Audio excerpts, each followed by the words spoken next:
하나님 아버지, 오늘도 사랑하는 자야 일어나 함께 가자 말씀하시는 그 주님의 음성을 듣고 주님 손 붙들고 한 걸음 걸으며 또한 한 걸음 나아가는 오늘 하루의 삶이 되게 하여 주옵소서.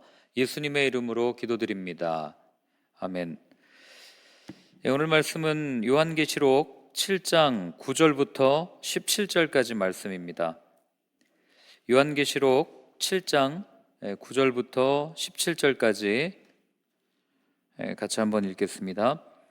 그 뒤에 내가 보니 아무도 그 수를 셀 수 없을 만큼 큰 무리가 있었습니다.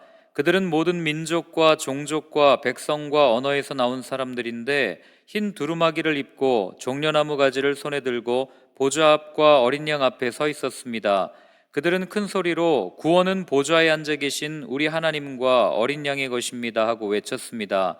모든 천사들은 보좌와 장로들과 네 생물을 둘러서 있다가 보좌 앞에 엎드려 하나님께 경배하면서 아멘, 찬송과 영광과 지혜와 감사와 존귀와 권능과 힘이 우리 하나님께 영원 무궁하도록 있습니다. 아멘 하고 말하였습니다.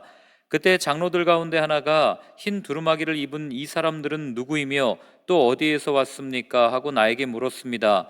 내가 장로님께서 잘 알고 계십니다 하고 대답하였더니 그는 나에게 이렇게 말하였습니다. 이 사람들은 큰 환난을 겪어낸 사람들입니다. 그들은 어린 양이 흘리신 피에 자기들의 두루마기를 빨아서 희게 하였습니다. 그러므로 그들은 하나님의 보좌 앞에 있고 하나님의 성전에서 밤낮 그분을 섬기고 있습니다. 그리고 그 보좌에 앉으신 분이 그들을 덮는 장막이 되어 주실 것입니다.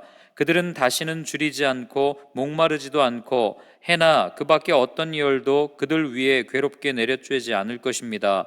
보좌 한가운데 계신 어린 양이 그들의 목자가 되셔서 생명의 샘물로 그들을 인도하실 것이고 하나님께서 그들의 눈에서 눈물을 말끔히 씻어주실 것입니다. 아멘. 올겨울에 눈이 많이 온다고 이렇게 예측을 하고 있어요. 지난주에도 대설주의보가 와서 참 많은 양의 눈이 이렇게 내리지 않았습니까? 눈이 오면은 늘 염려되는 게 이 눈을 치우는 사람들도 걱정이 되고 또 저희도 교회 앞에 눈이 쌓이면 이게 늘 걱정이 되죠. 그러나 이 눈이 하얗게 쌓인 모습을 보면 이 한 말씀이 떠오릅니다. 바로 이사야서에 나오는 말씀인데요. 자, 이사야서 1장 18절 말씀, 이사야서 1장 18절 말씀 같이 한번 읽겠습니다. 주님께서 말씀하신다. 오너라 우리가 서로 변론하자. 너희의 죄가 주홍빛과 같다 하여도 눈과 같이 희어질 것이며 진홍빛과 같이 붉어도 양털과 같이 희어질 것이다. 아멘.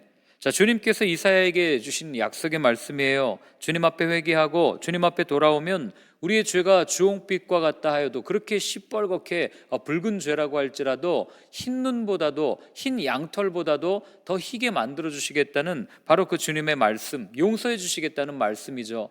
사실 이 말씀이 우리의 구원의 근거가 되는 것 아니겠어요? 우리는 눈만 뜨면 죄를 묵상하고 눈만 뜨면 죄를 짓고 싶어 하는 것이 우리의 본능 아닙니까? 이게 죄를 합리화하거나 아니면 우리 합리화를 시켜가지고 이게 당연한 거다 이걸 주장하기 위함이 아니라 바로 이 죄인의 속성, 날마다 죄를 지을 수밖에 없는 이 죄인의 속성을 지금 말씀드리고 있는 거예요. 그렇기 때문에 예수님의 십자가가 없었더라면 정말 우리의 삶은 생각만 해도 끔찍한 그런 삶이 되지 않겠습니까? 오늘 요한계시록 7장에 보면 이 구원받은 무리, 구원받은 백성들이 하나님과 어린 양을 찬양하는 그런 장면을 소개합니다. 무엇을 찬양하겠어요? 그들을 구원해 주신 그 하나님, 그들에게 구원을 선물로 주신 그 어린 양 되신 예수 그리스도를 찬양하는 모습을 오늘 우리에게 들려줌으로 인해서 우리가 어떻게 구원에 이를 수 있고 또한 우리가 어떻게 구원받은 자의 삶을 살 수 있는지를 분명하게 설명을 해줍니다. 자, 그래서 여러분 9절부터 12절을 한번 보겠습니다. 9절부터 12절 같이 한번 읽겠습니다. 그 뒤에 내가 보니 아무도 그 수를 셀 수 없을 만큼 큰 무리가 있었습니다. 그들은 모든 민족과 종족과 백성과 언어에서 나온 사람들인데 흰 두루마기를 입고 종려나무 가지를 손에 들고 보좌 앞과 어린 양 앞에 서 있었습니다. 그들은 큰 소리로 구원은 보좌에 앉아 계신 우리 하나님과 어린 양의 것입니다 하고 외쳤습니다. 모든 천사들은 보좌와 장로들과 네 생물을 둘러서 있다가 보좌 앞에 엎드려 하나님께 경배하면서 아멘, 찬송과 영광과 지혜와 감사와 존귀와 권능과 힘이 우리 하나님께 영원 무궁하도록 있습니다. 아멘 하고 말하였습니다. 오늘 우리가 읽은 이 사실 9절의 말씀이 이 7장 전체에서 가장 중요한 말씀이에요. 그 뒤에 내가 보니 아무도 그 수를 셀 수 없을 만큼 큰 무리가 있었고 그들은 모든 민족, 모든 백성, 모든 종족, 모든 언어에서 나온 사람들인데 흰 두루마기를 입고 종려나무 가지를 손에 들고 보좌 앞과 어린 양 앞에 서 있었습니다. 이걸 지금 이야기하고 있죠. 자, 이 구절이 왜 핵심 구절이냐면 여러분 우리 앞에 그 6장 17절에 보면은요 이렇게 돼 있어요. 6장 17절에 보면 그들이 진노를 받을 큰 날이 이르렀다. 누가 이것을 버텨낼 수 있겠느냐? 누가 서겠느냐? 이 얘기거든요. 이 말은 아무도 설 사람이 없다는 말이에요. 그런데 오늘 보면은 흰 두루마기를 입은 사람들이 종려나무 가지를 들고 하나님과 그리고 보좌 앞이라는 게 하나님 앞이라는 말 아니겠습니까? 그러니까 하나님 앞과 어린 양 앞에 지금 서 있다, 이걸 지금 말하고 있단 말이죠. 그럼 보세요. 누가 설 수 있는가? 자, 우리 그 6장 다시 한번 보면은 6장 그 15절에도 보면은 제가 읽어드리겠습니다. 그러자 땅의 왕들과 고관들과 장군들과 부자들과 세도가들과 노예들과 자유인들이 동굴과 산의 바위들 틈에 숨어서 산과 바위를 향하여 말하였습니다. 우리 위에 무너져 내려서 보좌에 앉으신 분의 얼굴과 어린 양의 진노로부터 우리를 숨겨다오, 이렇게 말을 하고 있거든요. 그러니까 여기 나오는 세도가들, 부자들, 고관들, 왕들, 장군들, 이런 사람들은 자신의 능력과 자신의 힘을 가지고 언제 어디서든 설 수 있었던 사람들이란 말이에요. 그런데 하나님의 심판이 시작되고 나서는 이들이 설 수가 없는 겁니다. 아무도 하나님 앞에 버텨낼 수 있겠냐, 설 수 있겠냐? 아무도 설 수 없음을 말하고 있는데 오늘 누가 서 있냐면 흰 두루마리를 입은 사람들이 서 있다 지금 말하고 있는 거죠. 그럼 우리는 분명하게 기억해야 됩니다. 마지막 때 심판 때 과연 누가 하나님 앞에 설 수 있는가? 누가 주님 앞에 설 수 있는가? 오늘 거기 있는 것처럼 흰 두루마기를 입은 사람, 흰 두루마기를 입은 사람이 누구예요? 흰 두루마기를 입은 사람은 다른 사람이 아닙니다. 예수 그리스도의 보혈로 깨끗하게 씻김을 받은, 아까 이사야서 1장에 말씀하셨던 것처럼 너희의 죄가 주홍빛보다도 더 붉을지라도 내가 흰 눈보다도 흰 양털보다도 더 희게 하겠다는 그 주님의 말씀대로 예수 그리스도의 보혈을 의지해서 주님께로 돌이킨 사람들, 회개한 사람들을 의미하는 것이 흰 두루마기를 입은 사람들이란 말이에요. 그럼 답이 나오죠. 누가 이 심판의 때에, 누가 이 진노의 때에 하나님 앞에 설 수 있는가? 바로 회개한 사람들, 씻김을 받은 사람들이란 말이에요. 그래서 요한복음은 이렇게 기록하고 있어요. 요한복음 1장 12절에 보면, 요한복음 1장 12절 같이 한번 읽겠습니다. 그러나 그를 맞아들인 사람들, 곧 그 이름을 믿는 사람들에게는 하나님의 자녀가 되는 특권을 주셨다. 아멘. 그를 맞아들인 사람들, 예수님이죠. 예수님을 맞아들인 사람들, 예수의 이름을 믿는 사람들에게는 하나님의 자녀가 되는 특권을 주셨다. 즉 예수 그리스도의 보혈로 씻김을 받은 사람들이 진노의 날에 하나님의 자녀이기 때문에, 하나님의 백성이기 때문에 하나님께서는 어떤 심판, 어떤 상황에도 상관없이 하나님 앞에 설 수 있는 특권, 자녀가 되는 특권을 주셨다라는 이 말씀이 오늘 증명되는 순간이 오늘 요한계시록 7장 9절 말씀이란 말이에요. 그러니 여러분, 내 인생의 가장 중요한 순간이 언제겠습니까? 내 인생의 가장 중요한 순간은 내가 갑자기 로또에 맞아서 대박난 그날이 아닙니다.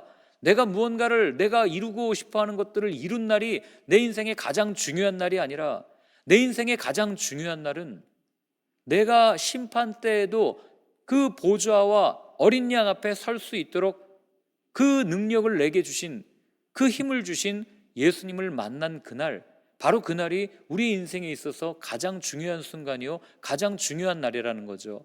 그래서 혹자는 그렇게 말하지 않습니까? 우리 인생에 BC와 ID가 있습니다. 예수님을 만나기 이전과 만난 이후의 삶이 있습니다. 그래서 여러분, 예수님을 만나기 이전에 BC의 삶을 사는 사람은 오늘 우리가 6장에서 읽은 것처럼 이 진노를 피해서 숨는 인생이 되는 것이고, 그리고 예수님을 만나서 그 보혈로 깨끗이 씻김을 받은 사람은 그 심판의 때에, 진노의 날에 하나님 앞에 서는 인생이 되는 겁니다. 그러니 내가 숨는 인생이 될 것인가, 내가 서는 인생이 될 것인가의 차이는 내가 예수를 만났냐, 그리고 그 예수로 인해서 내가 깨끗이 씻김을 받았냐 아니냐의 차이가, 그런 차이를 우리에게 가져온다는 거죠. 저는 여러분들이 숨는 인생이 되지 않기를 바랍니다. 하나님 앞에 언제든지 당당하고 떳떳하게 예수 그리스도의 보혈을 의지해서 설 수 있는 그런 삶이 되시기를 주님의 이름으로 축원합니다. 자, 이어서 13절부터 15절 같이 한번 읽습니다. 그때 장로들 가운데 하나가 흰 두루마기를 입은 이 사람들은 누구이며 또 어디에서 왔습니까? 하고 나에게 물었습니다. 내가 장로님께서 잘 알고 계십니다 하고 대답하였더니 그는 나에게 이렇게 말하였습니다. 이 사람들은 큰 환난을 겪어낸 사람들입니다. 그들은 어린 양이 흘리신 피에 자기들의 두루마기를 빨아서 희게 하였습니다. 그러므로 그들은 하나님의 보좌 앞에 있고 하나님의 성전에서 밤낮 그분을 섬기고 있습니다. 그리고 그 보좌에 앉으신 분이 그들을 덮는 장막이 되어주실 것입니다. 아멘. 자, 그럼 이 사람들이 도대체 누구냐? 누가 이 보좌 앞에 설 수 있는가? 어린 양의 피에 두루마기를 빨아서 희게 한 사람들이라고 이 성경에 나오는 장로가 분명하게 이야기를 하는 거죠. 그리스도의 보혈로 정결케 된 사람들, 그 사람들이 이 앞에 설 수 있습니다. 근데 여러분, 비교 종교학을 이렇게 책을 읽다 보면은요, 이 기독교에만 피 흘림, 이 구속, 이 죄사함이라고 하는 게 여기만 있는 게 아니에요. 다른 종교에도 피 흘림 의식이 있습니다. 어떤 사람들은 그래요. 아니, 그럼 그 피 흘림 의식을 통해서도 우리가 하나님 앞에 설 수 있는 것 아니냐, 우리가 하나님이라는 존재 앞에 나갈 수 있는 것 아니냐라고 말하지만, 여러분, 제가 이건 여러 번 설명드렸죠. 이렇게 생각하시면 됩니다. 제가 누군가를 때렸어요. 그런데 때리고 나서 마음이 불편해가지고 제가 상대방에게 사과하는 건 물론이거니와 저 자신에게 스스로 나는 저 상대방을 때린 나 자신을 용서한다, 이렇게 말하면 내가 용서가 되는 겁니까? 내가 가해를 해놓고 내가 용서를 한다? 말이 안 되는 거죠. 여러분, 이게 똑같습니다. 죄를 가지고 있는 인간이 이 죄성을 가지고 내가 내 죄를 사하겠다, 내가 피를 흘려서 내 죄를 내가 용서하겠다, 이건 말이 안 되는 얘기란 말이에요. 죄에 대한 값은 죄가 없는 피값, 그 생명값을 지불할 때 그게 이게 사함이 된다는 얘기죠. 그래서 우리가 예수님을 어떻게 설명합니까? 창세기에 보면은 많은 족보가 나오죠. 그 족보는 다 남자의 씨입니다. 그러나 창세기 3장에 분명하게 기록하고 있어요. 여자의 후손이라는 단어가 나온단 말이에요. 예수님은 남자의 씨를 받아서 그 수많은 족보를 통해서 오시는 그런 죄를 가지고 오시는 그런 분이 아니시고, 여자의 후손으로 남자의 씨를 받지 않고 성령으로 잉태되어서 이 땅 가운데 오셔서 그 어떤 죄도 갖고 계시지 않은 그분이 피를 흘려주시고 그 생명값을 지불해 주셨기 때문에 우리의 죄가 사해지는 것이지, 내가 어떤 사람이 내가 대신 피를 흘리겠습니다 해가지고 죄사함을 받는다, 이건 말도 안 된다는 얘기는 말이죠. 그러니 여러분, 예수님 아니고 다른 사람들이 피를 흘려준다, 이건 정말 있어서는 안 될 일이고 말도 안 되는 얘기라는 것을 우린 분명하게 기억해야 됩니다. 그래서 바울은 에베소서 1장에 보면 에베소서 1장 7절에 이렇게 말씀을 하고 있어요. 우리는 이 아들 안에서 하나님의 풍성한 은혜를 따라 그의 피로 구속, 곧 죄 용서를 받게 되었습니다. 너무나도 분명한 선언 아닙니까? 우리는 이 아들 안에서 하나님의 풍성한 은혜를 따라 그의 피로, 예수 그리스도의 십자가의 보혈로 구속, 곧 죄 용서를 받게 되었습니다. 그래서 여러분, 우리가 죄 용서를 받을 수 있는 유일한 방법은 오직 예수 그리스도의 십자가의 보혈밖에 없다는 것을 분명하게 믿고 그 보혈, 그 샘물 안에 온전히 머무르게 되는 삶이 되시기를 바랍니다. 자, 이어서 회개한 사람들의 삶을 보여주는데요, 16절에 보면 이렇게 돼 있죠. 그들은 다시는 줄이지 않고 목마르지도 않고 해나 그 밖에 어떤 열도 그들 위에 괴롭게 내려쬐지 않을 것입니다. 아멘. 자, 여기 보면 어떻게 돼 있어요? 다시는 줄이지도 않고 다시는 목마르지도 않고 해나 뜨거운 어떤 열기도 그들 위에 내리쬐지 않을 것이다. 그러니까 중동 지역에서는 요나가 그 박넝쿨이 사라졌을 때 굉장히 괴로워하거든요. 그 이유가 무엇입니까? 그 햇빛이 얼마나 뜨거운지 사람의 정신을 혼미하게 만드는 그런 정도로 강한 햇빛이기 때문에 그들이 그런 어려움을 토로하고 있는 거죠. 그런데 오늘 계시록에서는 이 보혈로 씻김을 받은 사람들, 어린 양과 보좌 앞에 서는 흰 두루마기를 입은 사람들의 삶은 어떠한가? 어떤 열도 그들 위에 괴롭게 내리쬐지 않을 것입니다라고 분명하게 표현하는 거죠. 다시는 굶주리지도 않고 다시는 목마르지도 않다는 얘기는 더 이상 어떤 결핍과 부족을 느끼는 존재가 아니라는 겁니다. 그냥 존재 자체만으로도 모든 것을 충분히 누릴 수 있고 만족을 누릴 수 있는 존재로 바뀌어진다. 그게 누구냐? 어린 양의 보혈로 씻김을 받은 사람들, 하나님 앞에 온전히 회개한 사람들, 더 이상 죄에 머무르지 않고 그 죄로부터 벗어나서 십자가가 주는 예수 그리스도께서 주신 자유함 가운데 머무는 사람들, 이 사람들에게 주어진 삶의 약속이 오늘 그 16절에 있는 다시는 줄이지도 않고 목마르지도 않고 괴롭게 내려쬐지 않는 이런 삶을 산다는 거예요. 그래서 다니엘은요, 이것을 이렇게 표현합니다. 다니엘서 7장에 보면, 다니엘서 7장 18절 한번 읽습니다. 그러나 가장 높으신 분의 성도들이 나라를 얻을 것이며 영원히 그것을 누릴 것이다. 아멘. 가장 높으신 분의 성도들이, 하나님의 거룩한 백성들, 예수 그리스도의 보혈로 깨끗하게 씻김을 받은 하나님의 거룩한 자녀들이라고 일컫는 그 성도들이 어떻게 된다고요? 나라를 얻는다고요. 여기서 나라는 온 땅을 의미합니다. 모든 것을 의미해요. 그냥 땅을 밟고, 이 발이 밟고 있는 땅만을 의미하는 것이 아니라 그냥 우리의 삶의 모든 터전, 그리고 우리의 그냥 존재 자체를 이야기합니다. 그러니 모든 것이 우리의 것이 될 것이며, 언제까지요? 영원히.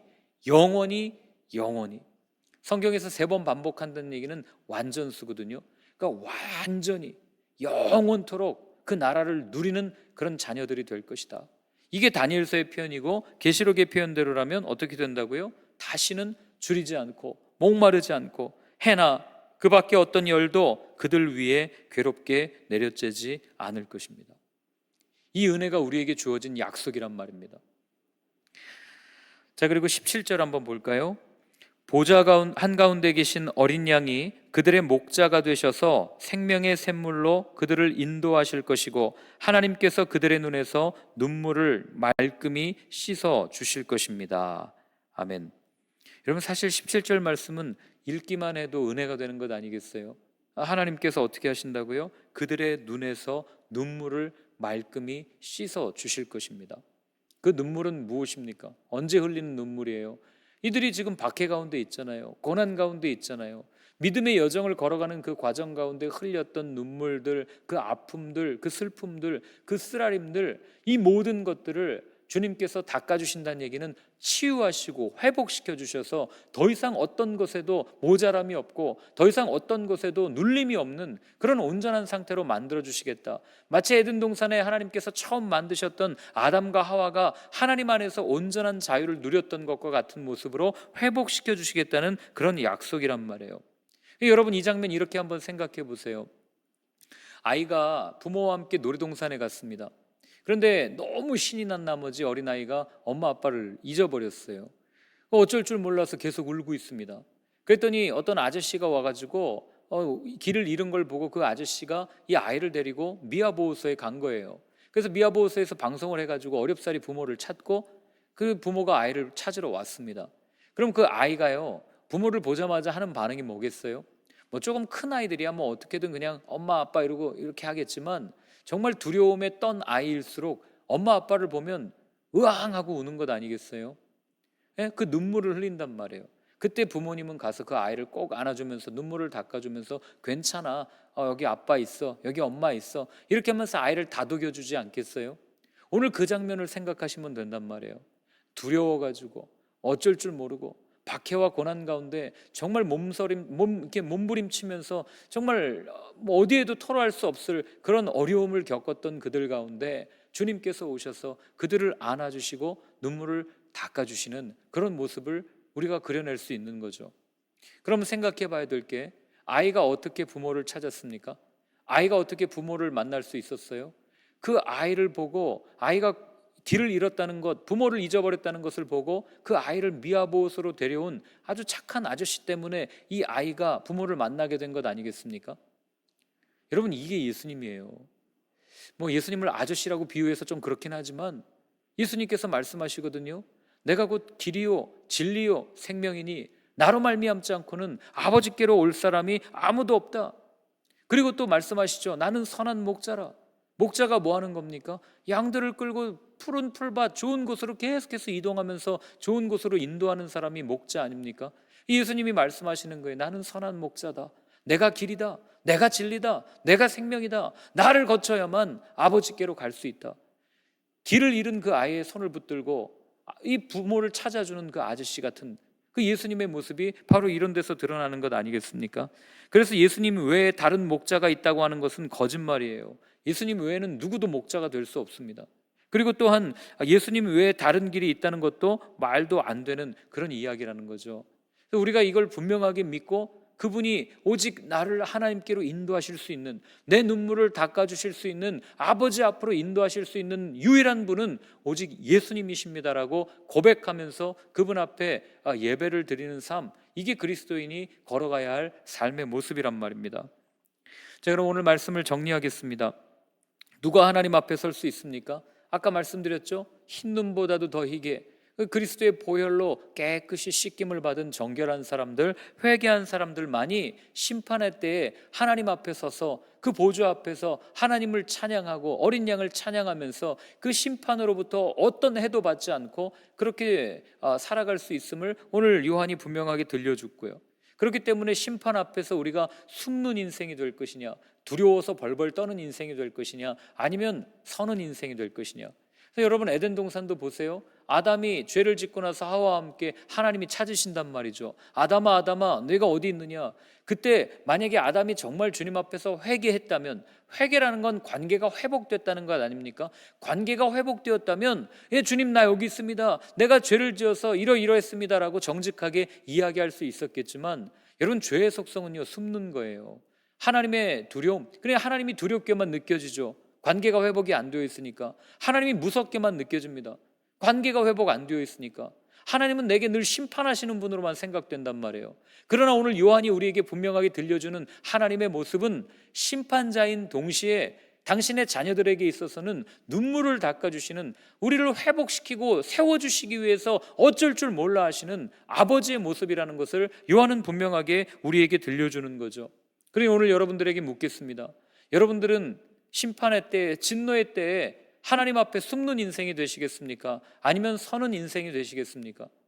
우리에게 죄가 있다면 오늘 그 그리스도의 보혈을 의지해서 주님의 보혈이면 그 어떤 죄도 나를 씻어낼 수 있습니다 하는 분명한 믿음의 고백을 드리고, 또한 그 죄를 깨끗하게 씻김을 받고 어떤 상황에서도 보좌 앞과 어린 양 앞에서 설 수 있는, 그래서 다시 한번 주님을 찬양하고 주님 앞에 온전히 평안을 누릴 수 있는, 주님 앞에 온전히 서는 그런 삶이 되시기를 주님의 이름으로 축원합니다. 함께 같이 기도할 때, 주님, 내가 어떤 상황에서도 주님 앞에 숨는 인생이 아니라 주님 앞에 온전히 서는 인생이 되게 해달라고, 내가 잘나서, 내가 의로워서, 내가 떳떳해서 주님 앞에 서는 것이 아니라 주님께서 흘려주신 그 보혈을 믿기 때문에, 그 십자가가 있기 때문에 내가 그 보혈을 덮었어서 비록 나는 더러운 죄인이지만 그러나 주님의 보혈로 덮었음을 받은 죄인된 의인, 의로운 죄인이라는 것을 분명하게 믿고 하나님 앞에 오늘도 서서 찬양하며 예배하는 삶이 되게 해달라고 한번 같이 기도하겠습니다. 하나님 아버지, 정말 언제나 죄가 나를 무너뜨립니다. 그래서 하나님을 피하게 하고 하나님 앞에 숨게 합니다. 하나님이 내 이름을 부르실 때 하나님 나는 여기 없습니다, 하나님 나는 두렵습니다 하면서 숨는 인생이 되는 것이 아니라 정말 그 관계가 온전히 회복되어서 하나님 내가 여기 있습니다, 하나님 나 좀 살려주십시오, 하나님 내가 괴롭습니다, 하나님 내 눈에서 눈물을 닦아주십시오라고 분명하게 하나님 앞에 외칠 수 있는, 하나님 앞에서 떳떳하게 서는 그런 인생이 되게 하여 주시옵소서.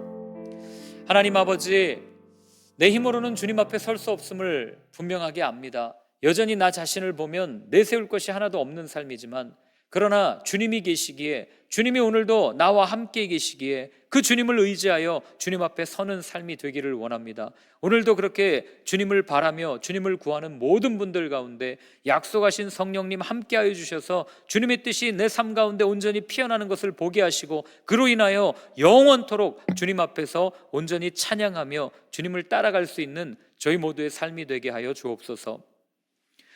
이제는 우리 주 예수 그리스도의 크신 은혜와 하나님 아버지의 사랑과 성령의 인도하심이 더 이상 죄 때문에 괴로워하며 주님 앞에 숨는 인생이 아니라 모든 것을 주님 앞에 토로하고 깨끗하게 씻김을 받은 후에 주님 앞에 서는 인생이 되겠다고 결단하며 다짐하는 모든 분들 머리 위에 이제로부터 영원까지 늘 함께하여 주옵시기를 간절히 축원하옵나이다.